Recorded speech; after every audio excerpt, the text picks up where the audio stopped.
Daddy గారు మనకి car ఎప్పుడు కొనిపిస్తాడు? మీ డాడీ కారు ఎప్పుడు కొనాలి కుశల్? అదిగో మీరు ఆడుకోవడానికి కొనిపించాడుగా బొమ్మ కార్లు, వాటితోనే ఆడుకోండి నానా. కేవలం పొగరు, కొన్ని ఏరియాలో దీన్ని బల్బ్ అని కూడా అంటారు. మీ తాత వాడి పడేసిన సెకండ్ హ్యాండ్ టీవీఎస్ బండి ఇచ్చారు. దాని మీద మీటర్ వెళ్తే కిలోమీటర్ నెట్టుకుంటూ పోవాలి. పాత అయినప్ప సామాన్లు ఏరుకునే ఫ్యామిలీ వీళ్ళు. నా ఫ్యామిలీ గురించి ఏమైనా అన్నావంటే ఊరుకునేదే లేదు. ఇది పెద్ద బంగారు కుటుంబం అని. అబ్బో, మీది వెంకటేశ్వర సినిమాలో సూర్యవంశమా?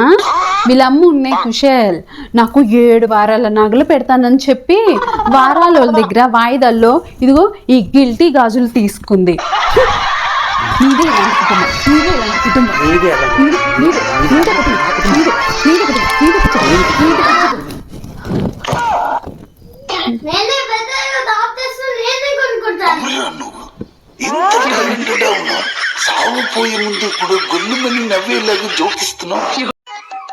ఏం చేస్తున్నావు వాళ్ళకి? మీకు ఇష్టమని పాయసం చేశానండి. అవునా? టేస్ట్ వస్తాయి. ఏంటి చప్పగా ఉంది? షుగర్ వేయలేదా? వేసానండి. చప్పగా ఉంది. మా అమ్మ రేషన్ షాప్ నుంచి షుగర్ పంపించింది కదా, ఆ షుగర్ వేయి. నేను ఇప్పుడే ఫస్ట్ స్టెప్ వేస్తా. సరే. నా బతుకు రోడ్ వైడనింగ్ లో సగం కొట్టేసిన బిల్డింగ్ లాగా అయిపోయింది. ఉండడానికి పనికిరాదు, వదలడానికి మనసు రాదు. వేసానండి.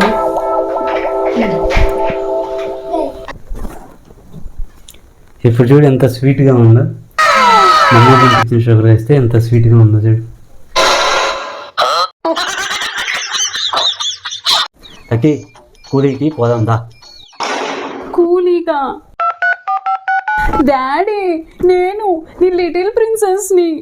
ఆ రోజు పెళ్లి చూపులప్పుడు ఏమన్నా, అల్లుడు గారు సాఫ్ట్వేర్ జాబ్ చేస్తున్నాడు, నెలకు ₹1,00,000 సంపాదిస్తున్నాడు, శ్రీమంతుడు సినిమాలో మహేష్ బాబు లెక్కన్నావు, నిన్ను కందకుండా కుందనపు బొమ్మలా చూసుకుంటాడన్నావు.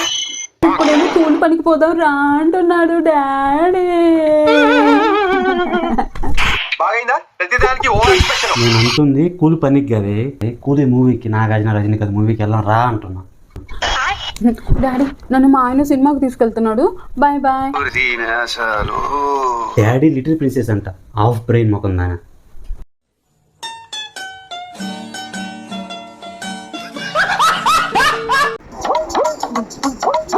ఏంటి బట్టలు సర్దుకుంటున్నాడు? ఎక్కడికి వెళ్తున్నాడు? అడిగితే పోలే. ఏవండి, బ్యాగ్లో బట్టలు సర్దుకుంటున్నారు, ఎక్కడికి వెళ్తున్నారండి? నా పుట్టింటికి వెళ్తున్నా. పుట్టింటికా?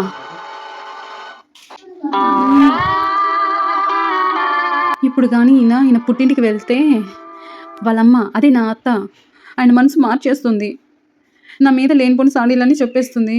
ఇప్పుడు ఎలా? ఈయన వెళ్ళకుండా ఎలా ఆపాలి? మీరు వెళ్ళకండి, నాకు బెంగగా ఉంటుంది, ప్లీజ్ అండి.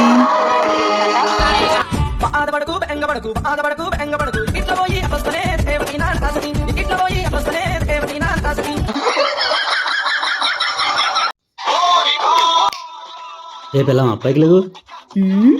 ఏంటి చిటికేసి మరీ పిలుస్తున్నారు? వాయిస్లో టోన్ కూడా మారింది, ఏంటి విషయం? నీ మొగుడికి ఏం చేత కాదని, డబ్బులు సంపాదించలేదని అస్తమానం నాడి పోసుకుంటావు కదా, ఆలోచించే మొక్క. ఆ మాట నిజమేగా, ఇందులో ఆడిపోసుకోవడానికి ఈడిపోసుకోవడానికి ఏముంది? సమస్య లేదు. కాలికోటి దగ్గర నుంచి తల వరకు ఏం కావాలంటే అది కొనుక్కో, అంతా సంపాదించాను.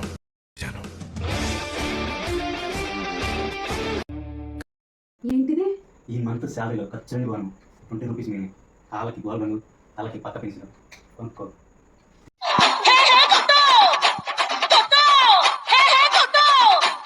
₹20 పెట్టి జెండు బాంబు కొనుక్కొని రాసుకో. ₹20 జెండు బాంబు కావాలి, ₹40 జెండు బాంబు.